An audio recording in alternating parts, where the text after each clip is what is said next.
예, 이제 방학 다들 하셨죠? 예, 방학하셔서 다들 얼굴이 더 밝아진 것 같습니다. 예, 우리 학교에는 방학이 있지만은요, 신앙에는 방학이 없습니다. 신앙에는 방학도 없고 신앙에는 졸업도 없습니다. 예전에 무슨 무협 영화나 이런 데 보면은 이제 한 사람이 고수를 찾아가가지고 스승님께 한 수 가르쳐 달라고 이제 막 배우잖아요.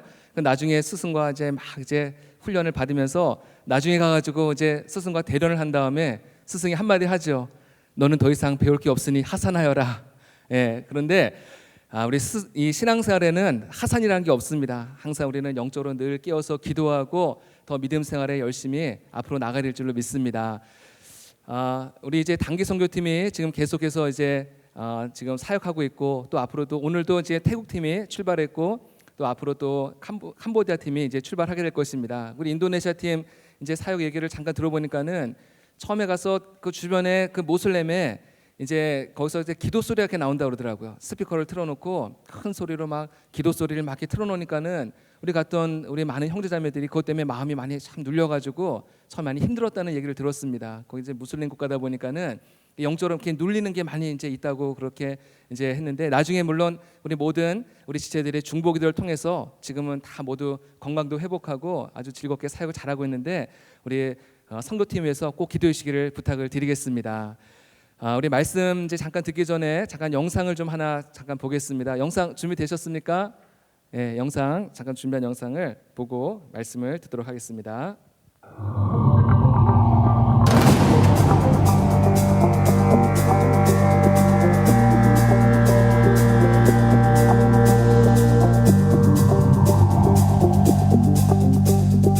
퀴어는 성소수자를 포괄하는 단어로 레즈비언, 게이, 트랜스젠더, 양성애자 등 일반적이지 않은 성적 취향을 가진 사람들을 말한다. 청소년들에게 시민들한테 나쁜 영향을 미칠까 걱정이 많이 됐습니다. 지금 교육하고 문화가 계속 동성애 조장하고 있습니다. 우리가 무관심하거나 방치해서는 안 돼. 그런 단계에 왔다고 저는 생각합니다. 그 더러운 행위, 악한 행위에서 하나님을 대적하는 거지 않습니까? 거기에서 하나의 경고를 주신 것이 아니에요. 영국은 1967년 동성애 합법화를 시작으로 2006년 차별금지법, 2014년엔 동성결혼을 허용하는 나라가 됐다. 영국에서 차별금지법이 시행되면서 성경에 따른 동성애 반대 설교, 이단에 대한 비판, 복음 전파를 위한 전도 활동 등은 모두 법적 처벌의 대상이 됐다. 동성애가 합법화되면서 무질서한 성개념이 보편화되고, 이를 미성년자들에게 의무적으로 교육해야 한다. 무분별한 성적 자유가 허용되면서 전통적인 가정의 의미가 파괴된다. 오늘날 영국은 차별금지라는 명목 아래 사회적 갈등의 심화뿐만 아니라 기독교에 대한 역차별로 인한 기독교 탄압으로 이어지고 있다. 하나님의 창조 질서가 무너지고 있는 것이다. 2015년 대한민국은 서울시민인권헌장과 차별금지법으로 영국의 과오를 답습하려고 한다. These laws sound kind, but actually they discriminate and stop you speaking Christian truth. But this is about God's redemption for families, for nations. So you must speak. 동성애, 우리가 막아야 합니다. 예, 감사합니다. 예, 우리 지난주죠. 6월 26일 미국의 연방 대법원이 동성 결혼을 이제 허용하는 그런 법안이 이제 통과가 되었습니다. 그래서 미국에 50개의 주가 있는데 그 모든 주에서는 이제 동성 결혼을 자유롭게 합법적으로 할 수 있는 그런 길이 열려지게 되었다는 것입니다. 또 우리 세계적으로 동성애 결혼을 허용하는 21번째 국가가 이제 되었습니다. 우리 또 지난 주간에는 우리 서울시청 앞에서 동성애 축제가 있었죠. 퀴어 축제라고. 우리 많은 기독교 단체와 많은 시민 단체가 그렇게 반대했음에도 불구하고 굉장히 아주 강행을 해가지고 또 많은 마찰도 있었고 이제 어려움이 있었습니다. 여러분 요즘 들어서 이렇게 동성애 문제가 이렇게 많이 이슈가 되고 있는데요. 사실은 이 동성애 문제는 전혀 새로운 이슈도 아니고 놀랄 만한 이슈도 아닙니다. 예, 이미 성경에서 오래전부터 이 동성애에 관한 말씀을 하고 있던 거예요. 예, 성경이 쓰여지던 벌써 3,000년, 4,000년 전부터 이미 성경에서는 이 동성애를 하나님께서 금하고 계셨다는 것을 볼 때 그때 당시에도 이미 동성애가 많이 성행하고 있었다는 것을 우리는 볼 수가 있습니다. 예, 인류가 하나님 앞에 죄를 짓고 범죄하고 타락한 뒤에 인간들은 끊임없이 하나님을 대적하고 하나님의 뜻에 거스르는 그런 삶을 살아가고 있는 것입니다. 그 대표적인 것이 바로 동성애인 것이에요. 하나님께서는 동성애로 인해서 이 땅이 더럽혀지고 이 땅이 문란해지고 이 땅이 부패해질 때마다 하나님께서는 반드시 심판을 가했습니다. 그 땅이 점점 이게 막 끌어 넘쳐가지고 도저히 감당이 안 될 정도로 이 동성애가 온 사회에 만연하기 시작했을 때는 하나님께서는 온 세상을 심판하시는 거예요. 우리가 가장 잘 아는 심판이 바로 노아의 홍수죠. 예, 노아가 살던 시대는요, 수많은 사람들이 굉장히 장수했어요. 예, 지금은 이제 뭐 80세, 90세까지 살지만은 노아 당시만 해도 벌써 사람들이 900살 이상까지 살았다는 기록이 성경에 나와 있습니다. 근데 장수하면서 그들이 잘 살았느냐? 그것이 아니라 그렇게 900살 이상까지 살면서 그들은 끊임없이 하나님을 대적하고 타락하고 부패한 삶을 살아갔다는 것입니다. 예, 장가가고 시집가고 먹고 마시고 세상적인 것을 즐기면서 하나님과 무관한 그런 삶을 살아가고 죄악된 삶을 살아갈 때 하나님께서 더 이상 이 땅이 너무나도 죄로 인해서 그 더럽고 또 타락한 이 땅을 하나님께서 도저히 보실 수가 없는 것입니다. 그래서 그 땅을 완전히 온 세상을 물로서 심판하신 거예요. 그런가 하면은 동성애가 판을 쳤던 소돔과 고모라 땅, 예, 거기는 동성애가 정말 만연했던 땅입니다. 그래서 하나님께서 보내신 천사들까지도 그들이 정말 멋지게 생기니까는 그들을 막 다 온 동네 사람들이 다 달려들어 가지고, 예, 동성애를 하려고 막 그렇게 달려드는 그런 모습을 우리가 보지 않습니까? 하나님께서 이렇게 동성애가 판을 치던 그 소돔과 고모라 땅을 불과 유황으로 그 땅을 완전히 심판하시는 거예요. 그리고 그 땅에 지금도 풀 한 폭이 나지 않은 그런 척박한 땅으로 하나님께서 만드신 겁니다. 성경에 나와 있지 않지만은 로마의 도시 가운데서 폼페이라고 하는 도시가 있습니다. 얼마 전에 영화로도 나왔었죠, 폼페이. 예. 이 폼페이라는 도시는 이 로마에서도 굉장히 부유하고 또 굉장히 모든 것이 풍요로운 그런 땅이었습니다. 무역이 성행하던 그런 땅이었어요. 그런데 그 땅은 성적으로 굉장히 타락했던 땅이었습니다. 그 영화에서 그런 부분까지는 조명이 안 돼 있지만은 역사적인 그런 고증을 통해서 보면은 또 그곳에 여러 가지 벽화라든지 이런 많은 역사적인 증거들을 보면은 그 땅에도 동성애가 굉장히 창궐하고 동성애가 만연했다는 그런 역사적인 증거들이 있다는 것입니다. 하나님께서 그 땅도 역시 이번에는 화산을 통해서 그 땅을 완전히 이 땅에서 아예 역사의 자취를, 예, 사라지게끔 하나님께서 그렇게 그 땅을 심판하시는 거예요. 하나님께서 이처럼 수많은 죄가 관영할 때마다 이렇게 심판을 통해서 하나님께서 경고하시고 또 경고하심에도 불구하고 이 사람들은, 어리석은 인간들이 이런 하나님의 뜻을 알지 못하는 것이에요. 하나님을 알지 못하고 하나님을 더 대적하려고 하고 하나님의 뜻에 거스려서 살아가고 있다는 것입니다. 오늘 동성애자들을 보면은 얼마나 하나님을 향해서 욕을 하고 저주를 하고 그런지 모릅니다. 여러분, 이 동성애 배후에는요, 악한 마귀의 역사가 있다는 것을 우리는 꼭 기억해야 됩니다. 이 악한 마귀는 동성애를 통해서 하나님의 창조의 질서를 완전히 거스르고 있는 것이에요. 예, 인간의 몸을 더럽히고 이 땅을 더럽히고 있는 것입니다. 또 동성애를 통해서 하나님께서 우리에게 허락하신 이 아름다운 가정을 이 동성애를 통해서 완전히 무너뜨리려고 하는 것입니다. 여러분, 동성애자들의 그 칼끝이 어디를 향하고 있는지 아십니까? 여러분, 기독교를 향하고 있다는 것을 우리는 기억해야 됩니다. 그냥 자기들끼리 그냥 축제하게 놔두지 뭐하러 이렇게 교회에서 저렇게 그러냐, 우리는 그렇게 방관하고 있을 때가 아닙니다. 그들의 그 칼끝은 항상 교회를 향하고 있다는 것이에요. 예, 이 성차별법이 통과된 그 영국에서 있었던 일입니다. 한 크리스찬 간호사가 있는데 그 동료 간호사가 있어요. 그 동료 간호사는 동성애자입니다. 근데 동성애자인 동료 간호사가 크리스찬 간호사에게 물어봤어요. 교회에서는 동성애에 대해서 어떻게 생각하니? 이렇게 물었습니다. 이 크리스찬 간호사는 이렇게 말합니다.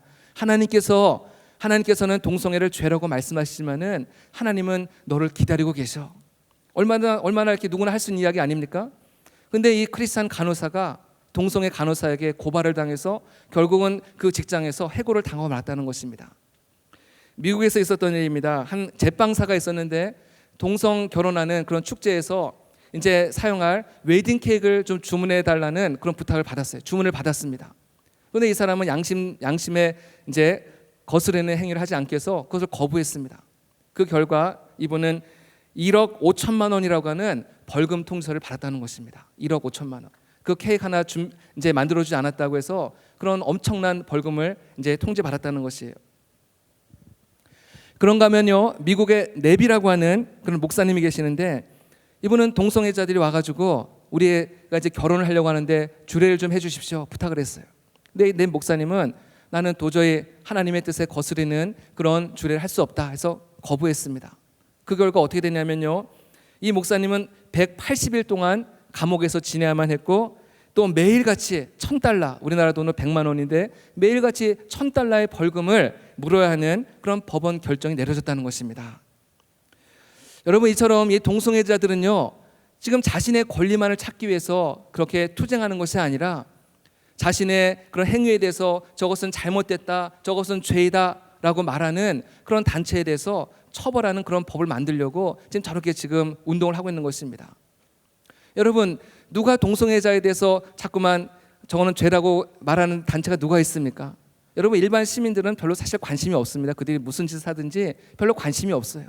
오직 교회에서만이 동성애는 잘못된 것이고 하나님의 뜻을 거스르는 것이고 죄입니다라고 교회에서만이 그렇게 가르치고 있는 것입니다.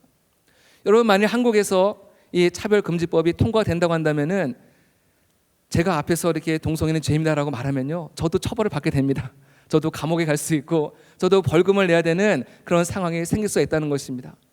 여러분, 우리는 이 동성애 모습을 바라보면서 그냥 남의 나라 이야기 또 남의 이야기처럼 그렇게 구경하는 것이 아니라 우리는 이 문제를 굉장히 심각하게 바라야 되고 또 우리는 이 문제를 위해서 하나님 앞에 기도될 줄로 믿습니다. 동성애로 인해서 정말 이 땅이 더럽혀지지 않도록, 동성애로 인해서 우리 한국 교회가 탄압받지 않도록 우리는 기도해야 됩니다. 무엇보다도 우리의 모든 죄와 우리의 모든 허물을 주님 앞에 내려놓고, 하나님, 우리가 하나님의 뜻대로 살지 못하였습니다. 우리가 거룩하게 살지 못하였습니다. 이 땅이 이렇게 더럽혀진 것은 우리의 잘못입니다. 하나님 앞에 회개하는 기도를 드려야 될 줄로 믿습니다. 여러분, 제가 방금 전에 소돔과 고모라 땅이 불과 유황으로 이제 심판을 받았다고 말씀드렸습니다. 여러분, 근데 성경적으로 본다면요, 이 소돔과 고모라 땅이 멸망을 당한 것은 좀 더 정확하게 본다면은 거기에 죄가 관영해서 망한 것이 아니라 사실은 그 땅에 의인 10사람이 없어서 망한 것이에요. 맞죠? 예, 하나님께서 아브라함에게 약속하셨잖아요. 만일 내가 그 소돔과 고모라 땅에서 의인 10사람만 내가 찾는다고 한다면은 나는 그 땅을 멸하지 않겠다. 아브라함과 약속했어요. 그런데 하나님의 천사가 그곳에 가보니까는 의인 10사람이 없었던 거예요. 그래서 결국 하나님의 그 무서운 심판이 그 땅 가운데 임한 것입니다. 우리 당회장 목사님께서 이제 늘 항상 공동기도하는 가운데서 가끔 이런 기도를 드릴 때가 있습니다. 하나님, 우리 명성교회는 의인이 많은 교회가 되게 해주십시오. 의인이 많은 교회 되게 해주십시오. 아마 저는 목사님께서 그런 소돔과 고모라 땅이 의인 10사람이 없어서 망한 그 역사적인 사건을 염두에 두고 하시는 그런 기도가 아닌가, 그런 생각을 저는 개인적으로 해봤습니다. 저는 우리 대학부 안에도 정말 의인 10사람에 해당되는 분들이 이곳을 늘 채우는 그런 대학부가 되기를 주님의 이름으로 축원드립니다. 하나님께서 한국 땅을 심판하려고 하는데 우리 명성교회 대학부에 있는 그 의인들을 바라보면서 내가 참아야겠구나, 내가 보류해야겠구나 하는 그런 놀라운 역사를 일으키는 우리 모든 대학부원들이 되기를 주님의 이름으로 부탁을 드립니다. 하나님은 이처럼 악하고 음란한 세대 가운데서 정말 온갖 죄와 부패함이 가득한 이 세상 속에서 하나님께서는 사람을 찾으시는 거예요. 하나님께서 찾으시는 사람이 있는 것입니다. 노아의 시대에는 하나님께서 노아를 찾으셨고요, 또 하나님께서는 다니엘을 찾으셨고요, 하나님께서는 끊임없이 하나님의 사람을 찾으셔서 하나님을 경외하고 하나님을 신실하게 섬기는 하나님의 백성을 하나님은 지금도 찾고 계시는 줄로 믿습니다. 그래서 그 사람을 통해서 정말 이 땅을 변화시켜 나가고 이 땅 가운데 하나님의 공의를 세워나가고, 우리가 아까 찬양하는 가운데 주님의 나라가 이곳에 임하소서 우리 찬양했잖아요. 그 하나님의 사람을 통하여서 하나님께서는 지금도 하나님의 나라를 이 땅 가운데 건설하기를 하나님 너무나도 기대하고 계시는 것입니다. 오늘 말씀에 보면은 고넬료라고 하는 그런 사람이 등장합니다. 우리가 지금 사도행전을 계속 함께 공부하고 있는데 이 사도행전 10장에 고넬료라고 하는 사람이 등장하고 있습니다. 오늘 사도행전 10장 1절에 보면은 고넬료를 소개하고 있습니다. 이 사람은 이탈리아 군대의 백부장이었다. 이 백부장이라는 이 직업은 군인이라는 말이에요. 군인, 장교. 그 수하에 100명의 부하를 거느린 그런 장교였다는 것을 말씀하고 있습니다. 오늘날로 말하면 한 중대장 정도 되는 그런 지위에 해당합니다. 오늘날은 그렇게 전쟁이 많지 않기 때문에 중대장의 지위가 그렇게 높은 지위는 아니지만은 이때 당시는 굉장히 전쟁이 늘 빈번하던 그런 시대였기 때문에 이 백부장이라고 하는 이 직업은 굉장히 높은 지위에 있다는 것을 말씀하고 있는 것입니다. 예, 이 고넬료가 바로 이방인이면서 또 백부장의 그런 지위를 갖고 있는 그런 사람이었다고 소개하고 있습니다. 그런가 하면 오늘 말씀에 보면은 그가 경건하였다 이렇게 말씀하고 있습니다. 그가 경건한 삶을 살았다. 여러분, 군인이 경건한 삶을 살아간다는 것은 사실 쉬운 일이 아닙니다. 예, 군인들은 늘 항상 긴장해야 됩니다. 언제 적과 싸워야 될지 모릅니다. 또 적과 이제 맞서 싸우게 되면은 수많은 적군들을 또 칼로 찔러서 죽여야 합니다. 죽여야 되고요. 또 밑에 있는 부하들 가운데서 말을 듣지 않거나 불순종하는 부하가 있다면은 또 처벌을 해야 됩니다. 항상 늘 긴장해야 되고 거친 말들이 오고 가는 곳이 바로 이 군대라는 곳입니다. 아마 우리 형제들 가운데 군대 다녀오신 분들 아마 다 이해를 할 것입니다. 저도 가평에서 군대 생활을 했었는데 그곳에서 생활하면서 온갖 태어나면서 처음 들어보는 수많은 욕설을 얻어먹으면서 그렇게 군 생활을 했습니다. 회식 시간에 가요 안 부르고 실로 안 부른다고 해서 엄청나게 많은 사람들에게 욕을 얻어맞고 갈굼을 당하고 왕따를 당하고, 예, 정말 힘든 시간들 보내었습니다. 예, 여러분들 군대 간 형제를 위해서 기도하시기 바랍니다. 그들이 끝까지 실로함으로 성공할 수 있도록, 승리할 수 있도록 기도하시기 바라요. 예, 여러분, 이게 군대가 만만한 곳이 아니에요. 그곳에서 내가 정말 믿음을 지키고 내가 경건하게 살아간다는 것은 이것은 정말 쉬운 일이 아니에요. 근데 고넬료는 하나님 앞에 경건한 삶을 살았다 이렇게 말씀하고 있습니다. 오늘 고넬료가 어떻게 경건한 삶을 살았는지 세 가지로 말씀하고 있습니다. 우리 첫 번째는 보면은 온 가족이 하나님을 경외하였다 이렇게 말씀하고 있어요. 온 가족이. 고넬료는 자기 혼자만 하나님을 잘 믿고 섬기는 것이 아니라 온 식구들, 또 그 집에서 일하는 모든 하인들까지도 함께 경건한 삶을 살도록 집안의 분위기를 그렇게 바꿔갔다는 것입니다. 예를 들면 매일 아침마다 함께 모여서 함께 가정 예배를 드린다든지 경건을 한다든지, 예, 하여튼간 이 모든 집안 식구들이 함께 하나님을 잘 믿도록 집안 분위기를 그렇게 바꿔나갔다는 것이에요. 제가 이렇게 신방을 다니다 보면요, 온 가족이 함께 믿음 생활 잘하는 가정이 그렇게 많지 않더라고요. 예, 어떤 가정은 아내는 열심히 봉사하는데 남편이 믿지 않고, 또 어떤 가정 가보면은 이제 엄마 아빠는 열심히 봉사하는데 자녀들이 또 교회 안 나와요. 또 어떤 가정은 자녀들은 열심히 믿음 생활하는데 부모가 또 교회를 안 나와요. 아마 이 자리에 계신 분들 가운데도 가족들 가운데서 교회 안 나오는 그런 부모님이나 그런 가족들이 있는 그런 지체들이 있을 것입니다. 여러분, 기도하세요. 하나님, 우리 부모님이 예수 믿고 구원받게 해주십시오. 우리 가정이 경건한 가정, 하나님을 경외하는 가정 되게 해주십시오. 기도하시기 바랍니다. 고넬료는 온 가족들이 함께 하나님을 잘 믿고 경외하는 그런 분위기를 만들었다고 그렇게 말씀하고 있습니다. 여러분, 고넬료는 하나님을 경외하는 사람이었습니다. 오늘 우리 한국교회에 있어서 우리가 정말 회복해야 될 것이 있다고 한다면은 하나님을 경외하는 삶입니다. 하나님을 경외하는 삶. 예, 오늘날 많은 교회 다니는 성도들조차도 하나님을 경외하지 않아요. 하나님을 두려워하지 않습니다. 하나님의 말씀을 농담처럼 여기며 살아가는 사람들이 많이 있습니다. 아까 소돔과 고모라 땅에 하나님의 불의 심판이 임하기 전에 천사들이 롯에게 찾아가서 그 가정을 구원하려고 애를 쓰지 않습니까? 그러니까 롯이 가족들을 다 이끌어내려고 하는데 롯에게는 두 딸이 있었습니다. 그리고 또 두 사위가 있었어요. 그 사위들에게 그 말을 전해, 좀 있으면 이제 이 성이 이제 망하니까 우리 빨리 도망가야 된다, 피신해야 된다, 막 다급하게 말을 하는데 사위들은 그 장인의 말을 농담처럼 여겼다 그렇게 말씀하고 있습니다. 하나님을 경외하는 마음이 없으니까는 하나님의 말씀이 선포될 때 그 말씀을 농담처럼 여기고 결국은 큰 파멸을 자초하게 됐다는 것입니다. 우리는 항상 하나님의 말씀이 선포될 때 그 말씀을 두렵고 떨리는 마음으로 받아야 될 줄로 믿습니다. 당장 목사님께 하나님의 말씀을 증거할 때 저 말씀은 오늘 하나님께서 나에게 주시는 말씀이다. 저 말씀을 내가 마음판에 새기고 내가 저 말씀대로 살아가야겠다라고 하는 그런 믿음의 결단이 있어야 될 줄로 믿습니다.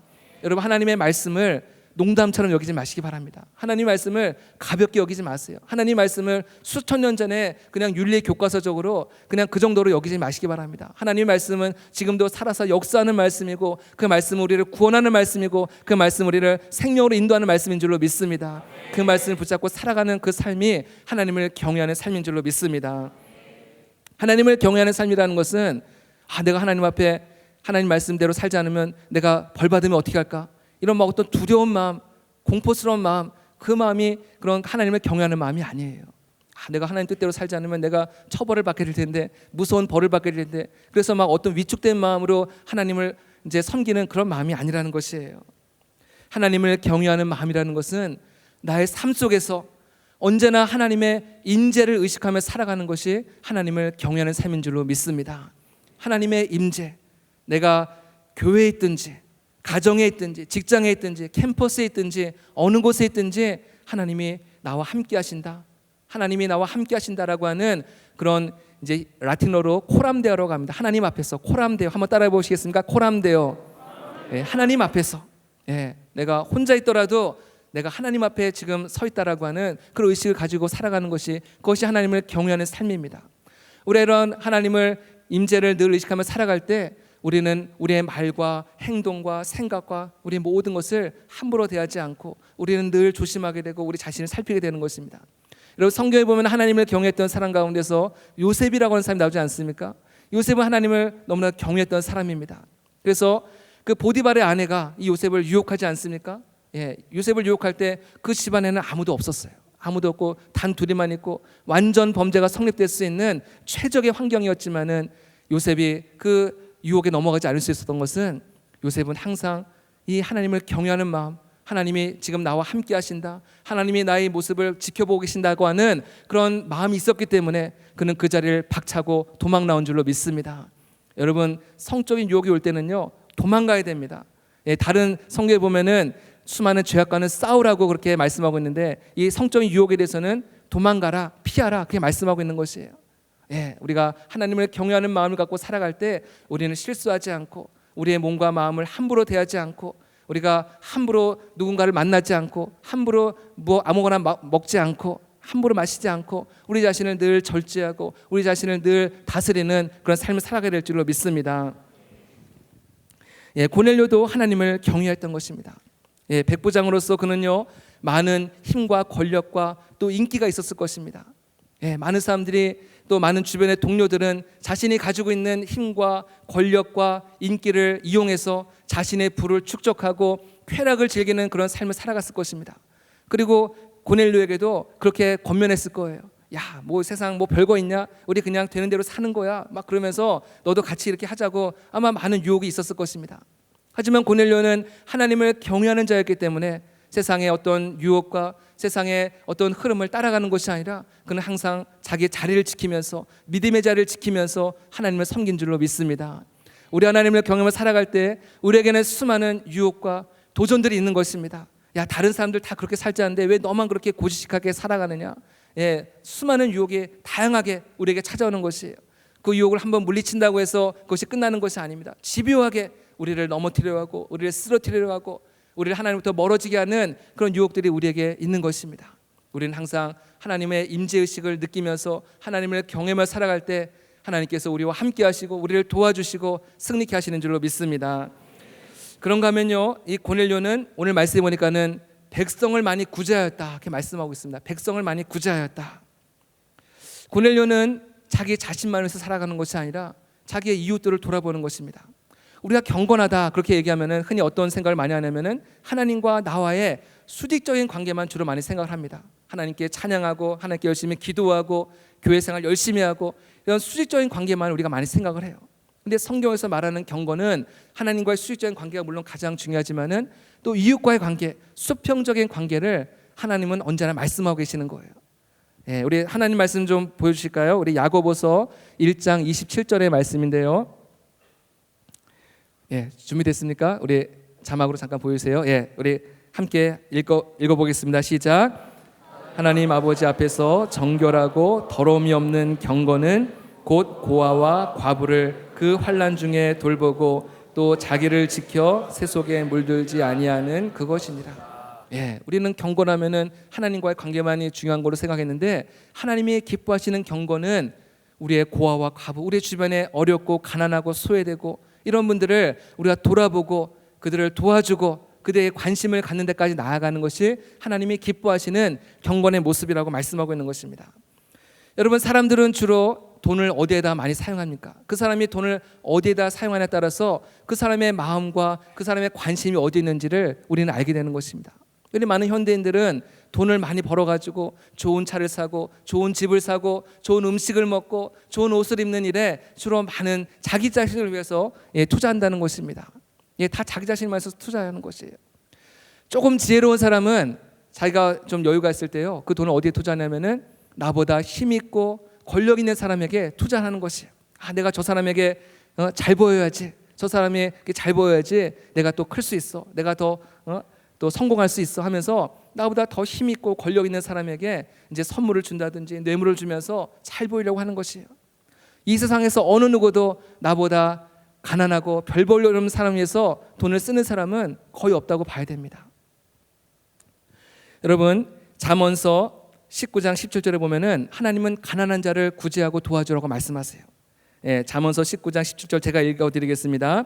가난한 자를 불쌍히 여기는 것은 여호와께 꾸어드리는 것이니 그의 선행을 그에게 갚아주시리라. 여러분, 가난한 사람을 내가 도와주고 그에게 또 구제하면요, 가난한 사람을 도울 길이 없어요. 그 사람에게 갚을 길이 없잖아요. 그러니까 그 사람은 하나님께 기도하는 거예요. 하나님, 저 사람이 나를 도와줬습니다. 그러나 저는 도와줄 길이 없으니 하나님이 갚아주세요. 그럼 하나님이 그 사람의 기도를 들으시는 거예요. 가난한 사람의 기도를 들으시고 하나님께서 대신해서 갚아주시는 줄로 믿습니다. 여러분, 나보다 힘있고 권력 있는 사람에게 아무리 투자해봤자요, 그 사람이 나에게 복을 주는 것이 아닙니다. 결정적인 순간이 되면은 나는 저 사람 모릅니다 하면서 꼬리를 잘라버리는 거예요. 완전히 우리는 버림을 받게 되는 것입니다. 하지만 우리가 가난한 자를 도와주고 불쌍히 여기고 그들을 구제하면은 결정적인 순간이 되었을 때 하나님이 손을 내밀어서 우리를 도와주시고 건져주시고 은혜를 주시는 줄로 믿습니다. 여러분, 고넬료는 자신에게 주어진 이 귀한 지위, 이 귀한 힘과 권력이라고 하는 이 귀한 지위를 자기 자신을 위해서 사용하는 것이 아니라 오히려 남을 보호하고 남을 지켜주고 남을 도와주는 일에 자기의 지위와 자기의 힘과 자기의 권력을 사용한 굉장히 모범적인 그런 군인인 줄로 믿습니다. 제가 지난주에 말씀드리면서 하나님께서 나에게 주신 사명이 무엇인가를 분별하는 방법에 대해서 제가 잠깐 소개했습니다. 하나님께서 나에게 이런 은사를 주신 목적이 무엇일까? 하나님께서 나를 명성교회 다니게 하신 이유가 무엇일까? 하나님께서 나에게 이런 재능을 주시고 나에게 이것을 전공하게 하신 이유가 무엇일까? 하나님께서 나에게 이런 직장을 주신 이유가 무엇일까? 항상 물어보라고 말씀드렸습니다. 그러면 거기에 사명이 보인다고 말씀드렸어요. 아마 고넬료도 하나님께 기도했을 것입니다. 하나님께서 나에게 백부장이라고 하는 귀한 지위를 주셨는데 하나님, 왜 나에게 이 백부장이라고 하는 귀한 지위를 주셨습니까? 하나님, 나가 이 지위를 통해서 어떤 일을 하기 원하십니까? 이 백부장 고넬료는 끊임없이 하나님께 기도하면서 물었던 것이에요. 그러다 보니까 주변에 가난한 사람들이 눈에 보이기 시작하는 것입니다. 많은 사람들은 그 사람들을 억압하고 착취하고 그 사람들에게 돈을 뜯어내고, 그렇잖아도 막 돈이 없어서 죽겠는데 거기 막 돈을 막 더 뜯어내는 그런 동료 군인들의 모습을 바라보면서 나는 그러면 안 되겠구나, 나는 저 사람을 보호해주고 저 사람을 도와주고 저 사람들을 구제해줘야겠구나 하는 그런 마음의 감동을 받고 그 일들을 감당한 줄로 믿습니다. 그럴 때 하나님께서 이 고넬료를 사랑하시고 축복하시고 고넬료를 기뻐하신 줄로 믿습니다. 저는 여러분들이 이런 고넬료의 모습을 정말 모델로 삼았으면 좋겠습니다. 앞으로 하나님께서, 지금 여러분들 다 이제 주로 공부하는 분들이기 때문에 앞으로 하나님께서 여러분들에게 어떤 복을 주실지 몰라요. 고넬료 같은 그런 힘과 권력을 줄 수도 있습니다. 또 여러분들에게 하나님께서 많은 물질의 복을 줄 수도 있습니다. 그럴 때 이것을 나 자신을 위해서 사는 것이 아니라 하나님, 나에게 이런 기회를 주시는 이유가 무엇입니까? 하나님 앞에 기도하면서 물을 때 하나님께서 내가 감당해야 될 사명을 하나님께서 우리에게 보여주시고 그 방향에서 우리를 사용하실 줄로 믿습니다. 그래서 하나님 앞에 멋지게 쓰임받는 우리 모두가 되었으면 좋겠습니다. 마지막으로 고넬료는요, 기도의 사람이었습니다. 오늘 말씀해 보니까는 이 고넬료가 항상 기도했다, 이렇게 말씀하고 있습니다. 여러분, 이 기도는요, 경건 생활에 있어서 가장 핵심이 바로 기도입니다. 내가 아무리 좋은 일을 많이 하고 착한 일 많이 한다 할지라도 이 기도의 자리가 끊어져 있고 기도의 생명이 끊어져 있으면은 하나님과 무관하게 살아갈 수밖에 없다는 것이에요. 기도는 하나님과 우리를 연결해주는 사닥다리와도 같은 것입니다. 우리는 기도를 통해서 영적인 힘과 능력과 지혜를 얻게 되는 줄로 믿습니다. 오늘 말씀 보면은 고넬료가 제9시에 하나님 앞에 기도하였다 이렇게 말씀하고 있어요. 이 제9시라고 하는 시간은 9시가 아니라 오늘날로 말하면은 오후 3시를 말하는 것입니다. 근데 특별히 이 오후 3시라는 시간은 유대인들은 하루에 3번씩 시간을 정해놓고 하나님 앞에 기도하는 시간이 있었어요. 그 3번의 기도 시간 가운데 한 시간이 바로 이 구시기도인 겁니다. 그러니까 이 고넬료는 유대인들이 기도하는 그 시간을 그도 함께 따라서 함께 기도했다는 것이에요. 그 시간을 늘 정해놓고 항상 정해진 시간에 하나님 앞에 기도했다는 것입니다. 여러분이 백부장 로마의 장교라는 이 직위는 결코 이렇게 시간이 남아돌거나 한가한 그런 직업이 아닙니다. 늘 바쁘고 분주한 그런 직업이지만은 고넬료는 항상 시간을 정해놓고 그 시간만 되면은 모든 하던 일들을 다 중단하고 하나님 앞에 기도하는 시간을 가졌다는 것입니다. 성경에 보면은 다니엘이라는 사람이 나옵니다. 다니엘도 그는 메대 제국의 총리였습니다. 여러분, 총리라는 이 자리는요, 왕 다음의 자리입니다. 그 나라의 모든 살림을 실질적으로 도맡아서 하는 그런 자리가 바로 이 총리의 자리예요. 얼마나 바쁘고 얼마나 분주하고 수많은 일들을 처리해야 되고 수많은 사람들 만나야 되는 그런 굉장히 바쁘고 분주한 그런 자리였지만은 다니엘은 항상 하나님 앞에 하루에 3번씩 그도 고넬료처럼 항상 하나님 앞에 기도하였다. 그랬을 때 이 다니엘이 정권이 3번이나 바뀌는 그 극변하는 수많은 위기와 어려움 속에서도 그는 끊임없이 총리로서 하나님 앞에 존귀하게 쓰임받는 하나님의 일꾼이 된 줄로 믿습니다. 여러분, 많은 사람들이 이렇게 말해요. 목사님, 저는 기도하고 싶은데 너무나 바빠요. 너무나 할 일이 많아요. 그래서 기도하지 못해요. 이런 분들이 참 많이 있습니다. 우리 청년들뿐만 아니에요. 어른들도 마찬가지입니다. 너무 바빠서 기도하지 못해요. 여러분, 바빠서 기도하지 못한다는 분은요, 시간적인 여유가 있으면 기도할까요, 안 할까요? 시간적인 여유를 줘도요, 기도 잘 안 해요. 그것이 우리의 인간의 모습입니다. 우리 인간은 육적으로 살아가기를 너무나 좋아하기 때문에 육적인 생활을 거스르는 이 기도 생활을 한다는 것을 굉장히 힘들어하고 어려워하고, 그래서 우리는 기도의 습관을 들이는 것이 굉장히 중요한 것입니다. 항상 우리가 시간을 정해놓고 새벽을 깨우든지 아니면 고넬료처럼 3시에 기도하든지 아니면 밤에 잠자기 전에 기도하든지 하여튼 하나님과 교제하는 이 시간이 막혀있으면 안 된다는 것이에요. 그 시간을 통해서 하나님 우리를 찾아와 주시고 우리에게 응답해 주시고 우리를 만나 주신 줄로 믿습니다. 여러분, 이 마귀는요, 성도들이 기도하는 것을 좋아할까요, 싫어할까요? 이 마귀는 성도들이 기도하는 것을 굉장히 싫어합니다. 좀 더 정확하게 말한다면요, 마귀는 성도들이 기도하는 것을 싫어하는 것이 아니라 성도들이 기도하는 것을 무서워합니다. 무서워요. 이게 더 정확한 표현입니다. 왜냐하면 기도할 때 하나님의 능력이 나타나고 하나님의 역사가 나타나고 그러면 마귀의 그런 지경들이 점점 좁혀지기 때문에 성도들이 기도하는 시간을 갖는 것을 굉장히 무서워하는 것입니다. 그래서 성도들에게 끊임없이 분주한 일을 만들게 하고 바쁜 일을 만들게 하고 기도하지 못할 핑계를 자꾸만 주어서 기도의 시간을 자꾸만 줄어들게 하는 것이, 이것이 마귀가 오늘 사용하는 전략이라는 것입니다. 요즘 우리 많은 대부분의 사람들이 스마트폰을 다 갖고 있습니다. 여러분들 다 스마트폰 갖고 계시죠? 이 스마트폰이 우리에게 참 많은 편리함과 유익을 주고 있습니다. 이 스마트폰 통해서 우리가 또 문자를 보내기도 하고 또 사진을 찍기도 하고 영화를 보기도 하고 음악을 듣기도 하고 굉장히 다양한 많은 기능들이 이 스마트폰 속에 이제 담겨져 있는 것입니다. 이렇게 유익한 기능들이 많이 있는데요. 근데 영적인 면에서 본다고 한다면은 이 스마트폰이 우리에게 유익을 주기도 하지만은 영적인 생활에 참 많은 방해를 주기도 한다는 것입니다. 이 스마트폰 안에 세상의 수많은 재미가 이 속에 다 담겨져 있는 것입니다. 그래서 우리가 하나님과 영적으로 보내야 될 그 시간을 다 빼앗는 것이에요. 뭐 잠깐만 뉴스 좀 잠깐 보지. 친구한테 카톡 왔네, 답변해 줘야지. 페이스북 또 사진 올려야지. 이러면서 자꾸만 그런 재미를 즐기다 보니까는 하나님과의 영적인 그런 관계가 그 시간들이 자꾸만 침범을 당하기 시작한다는 것입니다. 한번 여러분들 한번 잘 생각해 보세요. 내가 스마트폰을 사용하기 이전과 스마트폰을 지금 사용하고 있는 지금의 시간을 한번 생각해 볼 때 내가 하나님과의 관계가 얼마나 지금 더 깊어지고 있습니까? 더 옅어지고 있습니까? 맥체인이라고 하는 분이 이런 말을 했습니다. 성도들이여, 만일 당신이 기도에 집중하는 시간이나 성경을 읽는 시간 대신에 세상 재미에 너무 빠져든다면 당신은 이 세상을 남용하고 있는 것입니다. 이 세상의 재미로부터 사로잡히지 마세요. 시간은 짧습니다. 네, 여러분, 사실 저도 이 얘기 듣고 사람 많이 찔렸습니다. 저도 많은 시간들 스마트폰을 보면서 이제 하는 경우들이 많이 있었는데, 이거 얘기를 들으니까는 너무나 이게 마음이 와닿더라고요.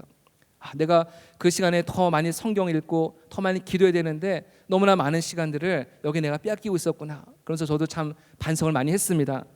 여러분, 우리 스마트폰을 통해서 빼앗긴 주님과의 시간을 다시금 회복하는 저와 여러분 되었으면 좋겠습니다.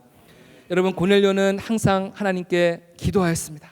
예, 항상 매일같이 기도하였을 때 하나님께서 고넬료를 만나주시는 거예요. 오늘 말씀 보니까는 천사가 고넬료를 찾아왔다 이렇게 말씀하고 있습니다. 천사가 고넬료를 찾아왔다. 이 말씀은 하나님의 은총이 임했다는 것입니다. 하나님의 은혜가 임했다는 것이에요. 하나님께서 고넬료를 만나주셨다는 것입니다. 여러분, 하나님은 어느 시간을 통해서 우리를 만나주시냐면은 우리가 하나님을 늘 만나기 위해서 하나님과 교제하는 시간, 하나님께 예배하고 기도하는 시간, 하나님께서는 그 시간을 통로로 사용하셔서 오늘도 우리를 만나주시고 우리에게 응답을 주시고 우리의 갈 길을 보여주시는 줄로 믿습니다. 여러분, 그래서 이 뉴송 예배가 그래서 굉장히 중요한 것입니다. 여러분, 그래서 우리가 새벽을 깨우는 새벽 예배가 그렇게 중요한 것이에요. 우리가 매일 주님 앞에 드리는, 어떻게 보면 형식적으로 드리는 것 같고 습관적으로 드리는 것 같지만은 그 시간을 통해서 하나님께서 오늘도 우리에게 말씀해 주시고 우리를 찾아와 주시고 우리가 잘못된 부분들을 지적해 주셔서 깨닫게 해 주시고 우리의 갈 길을 보여주시고 인도하시는 줄로 믿습니다. 여러분, 이 시간을 절대로 우리가 소홀히 여기거나 이 시간을 가볍게 여기지 마시기 바랍니다. 우리가 이 시간에 예배를 드릴 때마다 하나님, 오늘도 제가 주님의 음성 듣기 원합니다. 하나님, 오늘도 제가 목사님 말씀을 통해서 찬양의 시간을 통해서 기도하는 시간을 통해서 내가 하나님의 뜻을 발견하기 원합니다. 하나님, 오늘 나를 만나 주십시오. 하나님, 오늘 나를 만져 주십시오. 하나님, 내가 기도할 때 보이지 않던 길이 보여지게 하여 주시옵소서. 하나님 앞에 기도하며 나아갈 때 하나님께서 우리 갈 길을 하나하나씩 연결해 주시고 그 길을 열어주시고 도와주신 줄로 믿습니다. 예, 하나님께서는 천사를 고넬료에게 보내주시고 또 그 천사를 통해서 말씀하십니다. 욥바에 가면 베드로라는 사람이 있으니 그 베드로를 통해서 하나님의 말씀을 들으라. 그래서 욥바에 사람을 보내서 이제 베드로를 초청합니다. 그래서 베드로를 통해서 이제 그 고넬료 집안에 부흥 집회가 열리는 것입니다. 베드로가 하나님의 말씀을 막 증거할 때, 복음을 증거할 때 그 온 집안에 있는 모든 식구들 가운데 성령께서 임하신 줄로 믿습니다. 성령의 세례를 받은 거예요. 그 모든 우리 식구들이 다 성령으로 세례를 받고 또 그들이 물로 세례를 받음으로써 그 가정 가운데 놀라운 구원의 역사가 나타난 줄로 믿습니다. 그래서 이 고넬료는 이방인 가정 가운데서 사도행전에 보면은 끊임없이 복음이 전 세계로 이제 전파되는 그런 역사를 기록하고 있는데 이 고넬료의 가정은 이방인 가운데서 가장 처음으로 복음을 영접하고 세례를 받은 첫 신자가 된 줄로 믿습니다. 이 모든 것이 고넬료가 하나님 앞에 늘 경건하게 살아가고 하나님을 경외하며 또 이웃을 구제하며 또 하나님 앞에 늘 기도하는 삶을 살아갈 때 하나님께서 이런 고넬료를 외면하지 아니하시고 고넬료의 그 기도를 하나님께서 기억하시고 그 가정 가운데 놀라운 축복을 함께 하신 줄로 믿습니다. 여러분, 이 세상은요, 이제 시간이 지나면 지날수록 이 세상은 더 좋아질까요? 더 나빠질까요? 여러분 한번 대답해 보시기 바랍니다. 이 세상은 더 좋은 세상으로 변할까요? 아니면 더 악하고 더 음란하고 어두워지는 그런 세상으로 바뀔까요? 여러분 스스로 한번 대답해 보시기 바랍니다. 저는 이 세상은 이제 가면 갈수록 더 악하고 더 음란한 시대가 될 거라고 저는 그렇게 이제 보고 있습니다. 이미 지금 그런 신호탄이 이제 여기저기서 이제 터지고 있어요. 오늘 이제 시간이 지나면 지날수록 이제 들려지는 뉴스를 통해서 이 세상에서 정말 온갖 악하고 음란하고 폭력적인 이런 뉴스들을 끊임없이 우리는 접하게 될 것입니다. 여러분, 그것은 전혀 새로운 것이 아닙니다. 이미 성경에 다 기록되어 있는 말씀들이에요. 여러분, 제가 이제 초반에는 동성애에 대해서 그 심각성에 대해서 말씀을 드렸잖아요. 여러분이 동성애 다음 단계가 뭔지 아십니까? 예, 짐승들과 성관계를 갖는 것입니다. 실제로 덴마크에서는 그런 일들이 이제 이루어지고 있다고 합니다. 예, 여러분, 우리는 정말 이것도 근데 새로운 일이 아니에요. 성경에 다 말씀하고 있는 것입니다. 구약 성경에서 이미 다 말씀하고 있어요. 짐승과 교합하는 자는 다 돌로 쳐서 죽이라고 말씀하고 있다는 것이 이미 그때 당시에도 그런 일들이 있었다는 것이에요. 여러분, 이 세상은 이제 점점 더 우리가 상상할 수 없는 그런 수많은 죄의 소식들, 수많은 소문들이 우리의 귀에 들려올 것입니다. 우리는 그런 소문들을 들을 때 우리가 낙심하고 우리가 포기하거나 또 어떤 죄의 유혹에 우리가 타협하는 것이 아니라 우리는 고넬료 같은 믿음으로 우리는 더 굳건히 서야 될 줄로 믿습니다. 하나님께서는 오늘 이 시대에 고넬료를 찾고 계세요. 하나님께서 오늘 이 시대에 하나님 앞에 경건하며 하나님을 경외하며 우상과 타협하지 아니하며 항상 하나님 앞에 기도하는 오늘 이 시대에 고넬료를 찾고 계시는 줄로 믿습니다. 엘리야 시대 때 바알 앞에 무릎 꿇지 않았던 7,000명의 성도들 하나님께서 감춰두셨던 것처럼 하나님께서는 오늘 이 시대에도 하나님 앞에 하나님을 경외하며 우상 앞에 무릎 꿇지 않는 그런 순결한 신부와 같은 믿음의 청년들을 준비하고 계신 줄로 믿습니다. 이런 청년들이 바로 저 여러분이 되었으면 좋겠습니다. 그래서 우리의 지금 보여지고 들려지는 이야기들은 너무나도 암울하고 어둡고 답답하고 앞이 보이지 않고 캄캄하지만은 오늘 우리 아까 찬양했던 대로 정말 하나님의 나라가, 주님의 나라가 이 땅 가운데 임하여 주옵소서. 하나님의 나라가 우리의 교회 가운데, 우리의 가정 가운데, 우리의 캠퍼스와 직장 가운데, 우리의 이 나라 민족 가운데 하나님의 나라가 임하여 주옵소서. 우리 항상 그런 꿈과 비전을 갖고 하나님 앞에 눈물로 기도할 때 하나님께서 정말 우리 한 사람 한 사람들의 기도를 들으시고 이 땅을 거룩하게 하시고 새롭게 하실 줄로 믿습니다. 우리 이런 믿음을 담아서 함께 하나님 앞에 찬양했으면 좋겠습니다. 온 마음 다해 주 사랑하라 라는 찬양입니다. 하나님, 이 땅이 지금 이렇게 죄로 인해서 타락하고 부패해져 가고 있는 것은 우리가 하나님을 더 사랑하지 못했기 때문입니다. 하나님, 우리가 늘 주님 앞에 나와 예배드린다고 하고 우리 입술로는 하나님을 사랑합니다라고 고백하지만은 우리의 실제로 드러나는 삶의 모습 속에서는 우리의 입술과 우리의 행위와 우리의 생각 속에서는 하나님을 사랑하기보다는 이 세상과 조금씩 타협하며 살아갔던 나의 연약한 모습을 고백합니다. 하나님, 이 어두워져가는 세상 가운데서 하나님 정말 주님만을 사랑하는 자가 되게 해주십시오. 나의 온 마음과 정성과 뜻과 생명 다해서 하나님만을 사랑하는 순결한 백성 되게 해주십시오. 우리가 이 찬양을 부르면서 함께 그런 믿음의 고백을 주 앞에 올려드렸으면 좋겠습니다. 함께 찬양하겠습니다. 온 마음 다해 주 사랑하라, 생명 다해 주 사랑하라, 뜻을 다하여 사랑하라. 온 마음 다해 생명 다해 주 사랑해. 다시 한번 온 마음 다해, 온 마음 다해 주 사랑하라, 생명 다해 주 사랑하라, 뜻을 다하여 사랑하라. 온 마음 다해 생명 다해 주 사랑해.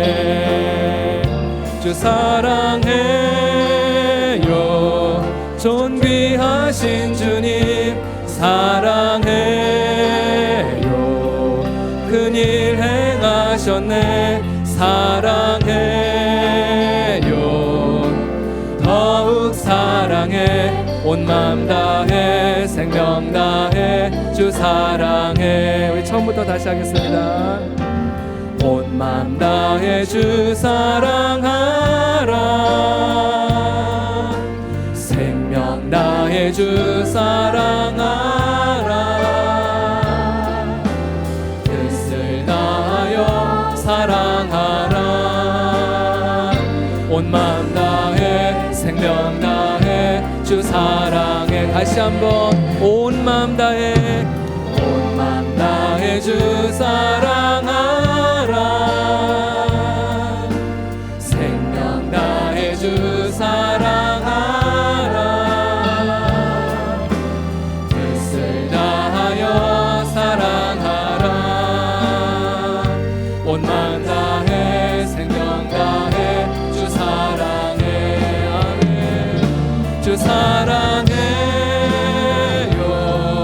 존귀하신 주님 사랑해요, 큰일 행하셨네 사랑해요, 더욱 사랑해. 온 마음 다해 생명 다해 주 사랑. 온 마음 다해 주 사랑하라, 온 마음 다해 주 사랑하라, 생명 다해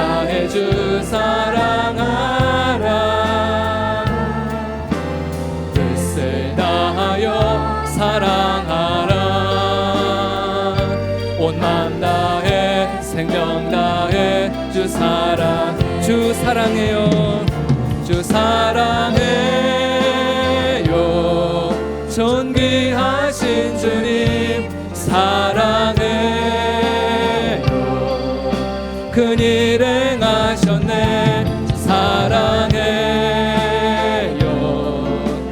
더욱 사랑해 온 마음 다해 생명 다해 주 우리 형제님만 온 마음 다해 주 사랑하라.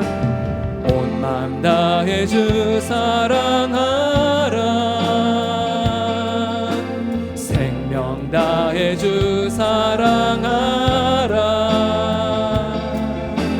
뜻을 다하여 사랑하라.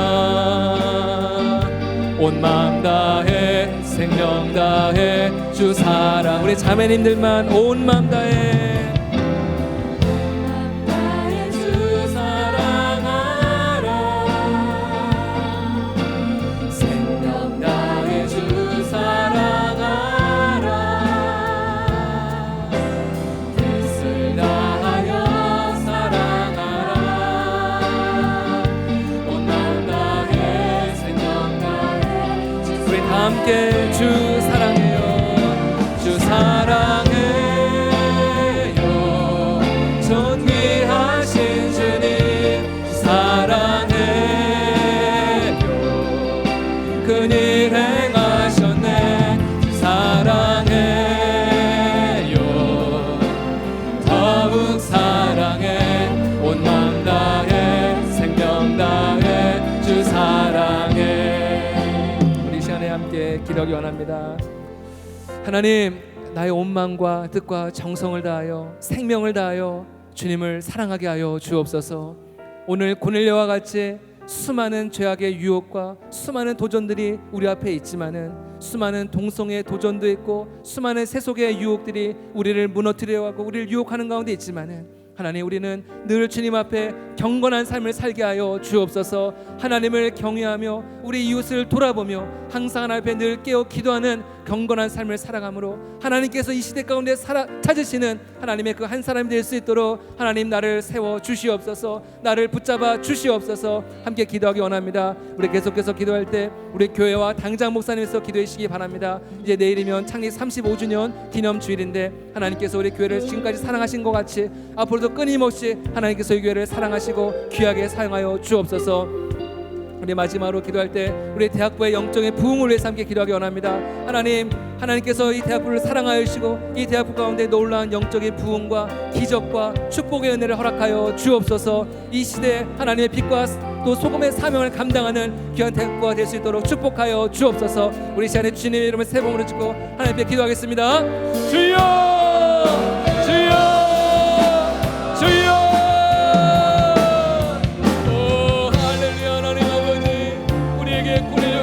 허락하여 주시옵소서. 하나님, 오늘 이 시대는 너무나도 악하고 음란하고 타락하고 수많은 죄악의 율기 아버지의 가득한 세상 가운데 살아가고 있습니다. 아버지 하나님, 우리의 힘으로는 아버지 하나님 감당할 수 없습니다. 하나님께서 이 나라 민족을 불쌍히 여기시고 이 땅을 고쳐주시고 아버지 하나님, 이 땅 가운데 하나님의 나라가 임하게 도와주시옵소서. 아버지 하나님, 우리와 같은 믿음의 사랑으로 양상한 삶을 세워주시옵소서. 경건한 삶을 살아가게 하여 주시옵소서. 아버지 하나님, 이 세상에 조류를 따르지 않도록 인도하여 주시오. 아버지 하나님, 이 세상에 악한 문화를 동받지 않도록 인도하여 주시오. 타락한 문화를 동받지 않도록 인도하여 주시오. 아버지 하나님, 이 세상의 것을 사랑하지 않도록 인도하여 주시오. 아버지 하나님, 세상의 정욕과 안목의 정욕과 이생의 자랑을 추구하지 않도록 인도하여 주시오. 우리의 마음을 예수 그리스도의 복음으로 하나님 변화받게 하여 주시고 우리의 마음을 새롭게 하여 주시고 하나님만을 사랑하며 하나님만을 의지하며 아버지 하나님과 동행하는 삶을 살아가도록 인도하여 주시옵소서. 이 시대의 고넬료가 되게 하여 주시고 이 시대의 다니엘이 되게 하시고 이 시대의 요셉이 되게 하시고 이 시대의 노아가 되게 하시고 이 시대의 사무엘이 되게 하여 주시고 아버지 하나님 감사합니다. 하나님이 찾으시는 아버지 하나님 의인이 많아지는 대학교 되게 하여 주시옵소서. 주여 도와주시옵소서. 주여 은혜를 내려주시옵소서. 하나님, 우리를 붙잡아 주시고 아버지 하나님 대학교를 붙잡아 주시고 아버지 하나님 대학교에 놀라운 영적인 부흥이 있게 하여 주시고 아버지 하나님, 주 하나님을 경외하며 하나님을 사랑하며 날마다 하나님을 찬양하며 하나님께 기도하며 우리를 향하신 하나님의 그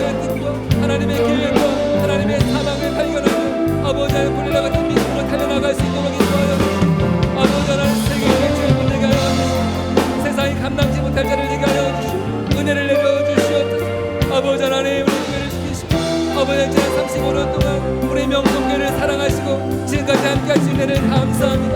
아버지 하나님의 목사님 계시고 끝까지 강건하게 붙잡아 주시오. 아버지 하나님의 드려지는 예배를 통하여서 아버지 하나님 앞에 우리의 감사와 찬양과 영광과 존귀 주님 홀로 받아 주시오. 하나님 계속해서 우리 명동교회를 사랑하시고 우리 명동교회를 귀하게 사용하여 주시오. 아버지 이 시대의 특별의 역할을 감당하게 하시고 아버지 이 시대의 빛과 소금의 사명을 아버지 넉넉히 감당하게 도와주시고 아버지 앞으로 통일시대에 준비하는 아버지의 귀한 교회로 사용하여 주시옵소서. 성령의 역사하여 주시옵소서. 성령의 역사하여 주시옵소서. 주여 함께하여 주시옵소서. 은혜를 내려 주시옵소서. 온 마음 다해 주 사랑하라. 온 마음 다해 주 사랑하라. 생명 다해 주 사랑하라. 뜻을 다하여 사랑하라. 온 마음 다해 생명 다해 주 사랑해. 주 사랑해요. 주 사랑해요. 존귀하신 주님 주 사랑해요.